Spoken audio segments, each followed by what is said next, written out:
Amor em ação. O que é amor verdadeiro? Neste vídeo quero falar sobre a ordem de Jesus em João 13, de amar uns aos outros, um amor em ação. Meu nome é Pastor Peter Hope, sou missionário em Portugal há 32 anos e comecei este canal com o intuito de ensinar a Bíblia de uma forma simples e prática. Semana antes da morte de Jesus, Jesus celebrava a Páscoa. O que quer dizer Páscoa? A palavra quer dizer libertação. E os judeus sacrificaram um cordeiro para significar quando estiverem em Egito, foram libertados do anjo da morte, quando ele estava a passar para todo o povo do Egito e do Israel. Ele viu cordeiro e passava por cima das casas onde havia o sangue do cordeiro nas entradas das casas, e eles foram libertados. E Jesus diz em João 13, a hora chegou, aliás, a Bíblia diz, a hora chegou, minha hora chegou, e ele estava a referir à hora da crucificação, e na palavra aqui diz Jesus amou os seus discípulos até o fim, ou seja, ele viveu em prol dos discípulos. Este é o tema deste vídeo. Jesus mostrou amor com humildade quando lavou os pés dos discípulos. Foi o fim do Santa Ceia, e eles estavam num cenáculo, uma sala de refeições no primeiro andar, e os 12 discípulos estavam numa roda, deitados, não sentados, mas deitados, de maneira que eles podiam estar perto dos pés, os rostos, os pés dos pés uns dos outros. Naquela época usavam sandálias e os pés eram sujos, cheios de pó e suor. E normalmente o servo, o criado mais baixo na casa, limpava os pés dos hóspedes. Nesta história, Jesus estava lá e sabia que dentro de uma semana ele ia morrer em prol da humanidade, todos. E ele sabia que Judas ia trair ele e Pedro ia negar Jesus, e todos os discípulos iam abandonar Jesus na hora da crucificação. Mas mesmo assim, ele mostrou amor. Mas como? Eles estão deitados. Jesus levantou, tirou as vestes, roupas interiores e vestiu-se com uma toalha, encheu um bacio de água e começou a lavar os pés dos discípulos. Quando chegou a Pedro, Pedro diz: nunca, nunca, não lava os meus pés, Jesus, porque não pode, tu és Senhor. Mas Jesus diz: se eu não lavasse os teus pés, tu não teria nada comigo, nenhuma parte. E Pedro aceitou depois de ficar indignado com esta ideia de Deus, Jesus, a lavar os pés dele. Ele diz: sim, Senhor, lava-me, mas totalmente, a minha cabeça, as minhas mãos. E Jesus diz: vocês já estão limpos, estão banhados pela palavra, pelo ensino, pela salvação. E agora é só preciso lavar os pés. Eu estava a dizer que quando nós aceitamos Cristo como Salvador, como os discípulos já aceitaram, nós somos limpos e o perdão nos proporciona limpeza do coração. e Jesus diz, é só preciso uma limpeza geral quando nós pecamos, mas já estamos perdoados e salvos. E Jesus diz, sendo eu, Mestre e o Senhor, eu lavo os teus pés, quanto mais vocês devem lavar os pés uns dos outros. E façam isto. Eu já fiz um exemplo e vocês podem me seguir este exemplo. Na Bíblia não há nenhum registro de um apóstolo que lavou os pés dos outros. Literalmente. Eu sei que o Papa faz isto todos os anos, na época de Páscoa, mas eu creio que não está em jogo isto, para fazer isto literalmente. Jesus estava a falar da necessidade de amar uns com os outros, em ação, viver em prol dos outros. Isto vai contra a carne. Ninguém quer fazer isto de natureza. Mas se nós somos cristãos, o Espírito em nós quer fazer isto de boa vontade. A carne não está muito de acordo com esta ideia. A viver simplesmente em prol dos outros, servir os outros. Mas Jesus mostrou uma humildade extraordinária e mostrou, uma semana antes de morrer na cruz, o significado do amor. Amor é viver em prol dos outros, em ver as necessidades dos outros e satisfazer esta necessidade. Então, não vivem em prol dos seus projetos, as suas ideias, os seus objetivos, no primeiro lugar. Têm valor. Ninguém pode dizer que não pode ser sonhos. Mas, no primeiro lugar, você está morto com Cristo para o seu ego e deve viver para servir outras pessoas. Este é um quadro de uma vida cristã, para viver em prol dos outros. Ora, existem 3 categorias dos crentes, 3 tipos de crentes. Uns servem aos outros, mas não são limpos, ajudam os pobres, dão dinheiro para ajudar os refugiados, por exemplo, para a caridade, mas não são pessoas que não conhecem Jesus pessoalmente como Salvador. São pessoas que servem, mas não são limpos. Fazem boas obras, assistem na igreja, talvez ajudem, mas não são limpos do coração. Não são libertados do pecado, de culpa, do inferno, da ira de Deus nas suas vidas. O segundo grupo dos cristãos são limpos, mas não servem. Conhecem Jesus, são perdoados, mas são passivos. Não servem mais ninguém. Provavelmente em casa servem, a mulher serve o marido serve os filhos. Ele trabalha em prol dos filhos e a mulher também, mas não vai além disto.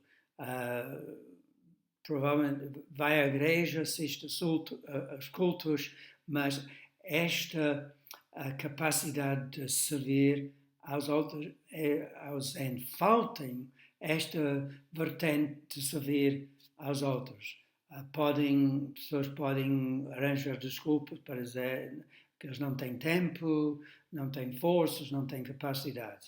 Mas Jesus deu-nos um exemplo em ordem, não é facultativo. O terceiro grupo de pessoas são pessoas que são limpos, perdoados, conhecem Cristo Jesus e também servem. São cristãos ativos que procuram ver as necessidades dos outros crentes e servem, perdoem, limpam os pés dos outros, figurativamente, simbolicamente, não, mas na prática procuram ajudar as outras, procuram abençoar as outras com intencionalidade. Também existem 3 tipos de servos. O primeiro tipo serve debaixo do chicote, por obrigação, ou por culpa, ou sentido de responsabilidade, mas sem alegria. E é um tipo de serviço muito duro, fazem tudo isto, mas não com alegria, não com graça, e deixam todos saber que elas servem. Publiquem nos jornais, na Câmara Municipal, andam com o crachá, eu sou voluntariado, etc.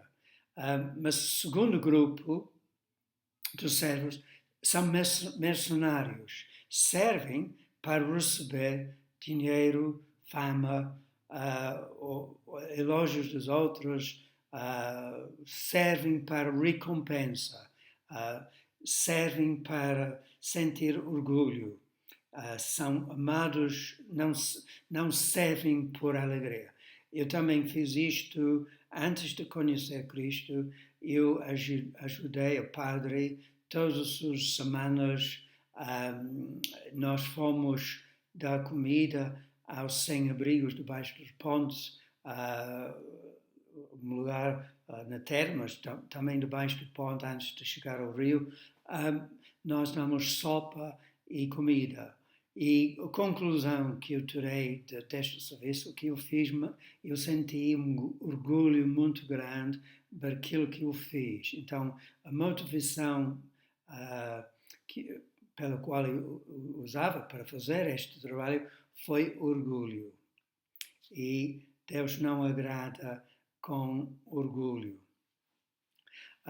Outros servos são filhos e servem com alegria, são amados pelo Pai, estão conscientes da graça e servem porque sabem que querem agradar o Pai e fazem com toda a alegria, servem as outras na igreja, não por obrigação, não por recompensa. Jesus diz, você vai receber recompensa, mas elas não servem por recompensa para ganhar prosperidade, para ter uma vida melhor, para tipo de karma, não.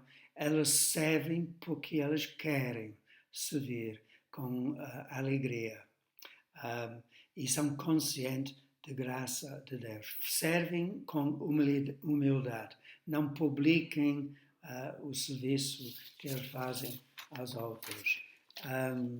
Agora, algumas sugestões.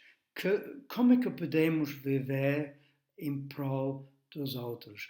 Como é que podemos amar em ação, verdadeiramente, não só com palavras, não só com gestos, não só com abraços ou mimos, também faz parte do amor dentro da igreja, mas numa maneira prática, como é que podemos servir? Algumas sugestões. Primeiro, podemos oferecer a limpar a igreja, arranjar as cadeiras, limpar a casa de banho. Segunda, podemos dizer isto, pedir ao pastor local algumas indicações. Podem pedir a ele, perguntar a ele quais são as necessidades dentro da igreja, como é que eu posso ajudar, como é que eu posso abençoar outros a viver em prol dos outros, como é que eu posso lavar os pés dos outros. Talvez exista um irmão, irmã doente dentro da igreja ou fora, um descrente, mas o pastor pode indicar. Então, pode organizar, por exemplo, um grupo de pessoas que podem preparar refeições para uma pessoa que está acamado, ou uma senhora, uma mulher, mãe com bebê recém-nascido. Podem organizar refeições ou visitas. ou podem orar para alguém que esteja doente. Terceiro ponto, podem com intencionalidade, sem falar com mais ninguém na igreja, mostrar amor a uma irmã, um irmão, um visitante, especialmente um visitante, um estrangeiro, um visitante de outro lugar.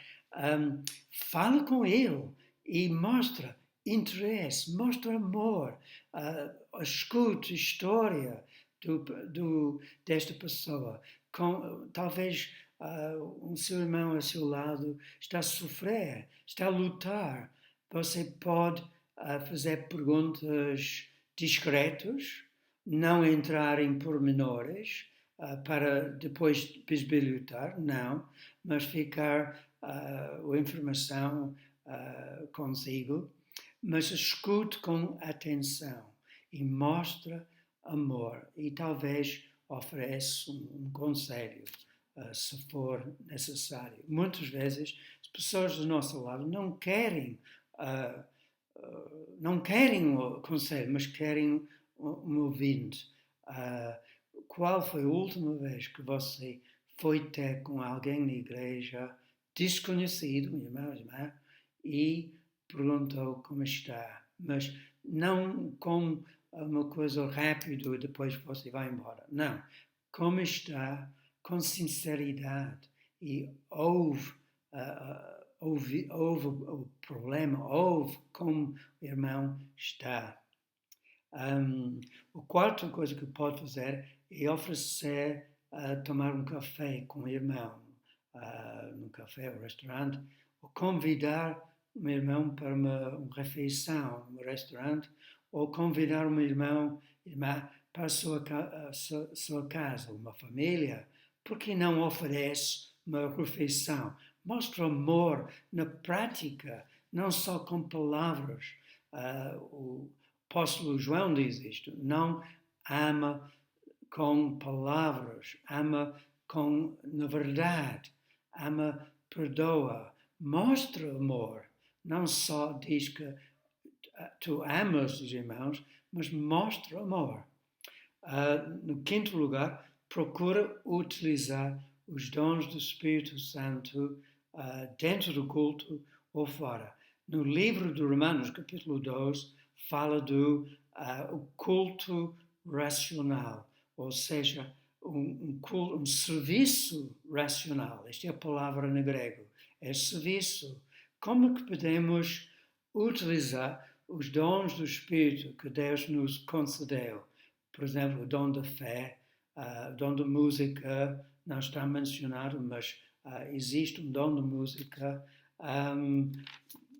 o dom de dar dinheiro aos outros que estão passando necessidade. Romanos 12 menciona dar com misericórdia, mostre misericórdia aos que sofrem dentro e fora da igreja. Faz uma visita, que já falei, mas mostra, procura de parte de Deus uma palavra que vem de Deus, uma palavra do Espírito, que é para a igreja, uma palavra de encorajamento, um testemunho, uma palavra que vai abençoar os outros, vai edificar os irmãos, vai ensinar os outros. Procura no teu tempo a só com Deus, a saber a palavra de Deus, uma palavra que Deus coloca, inspira no seu coração para depois dizer a ou publicamente dentro do culto. Mas esta última sugestão faz parte de servir a igreja. Não só pregar, não só ensinar, mas procura ver o dom que tens e utiliza o dom dentro da igreja. Não estou a falar simplesmente do culto, mas fora do culto, quando relaciona com vários irmãos. Espero que este pequeno vídeo tenha sido uma bênção para a sua vida. E se tens uma sugestão, uma pergunta, faz favor de escrever lá embaixo. Amém.